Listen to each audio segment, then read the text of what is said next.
Hey everyone, it's Martin with Metro Trade. Today's video is on how much money do you need in your account to trade futures. To find out the specific amount, we would have to know specifically the product that you are looking to trade. Each product has a margin that it needs to be at to be able to keep your position open. To find out your initial margin, you can go to the CME website and search for your product there. The margin that will appear in the CME website is the maintenance margin.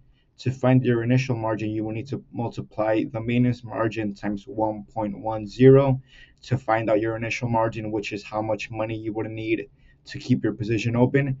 It is always good to put a little bit more than the amounts in your initial margin to cover any possibly volatility or market movements, as it is very prone to happen on a daily basis.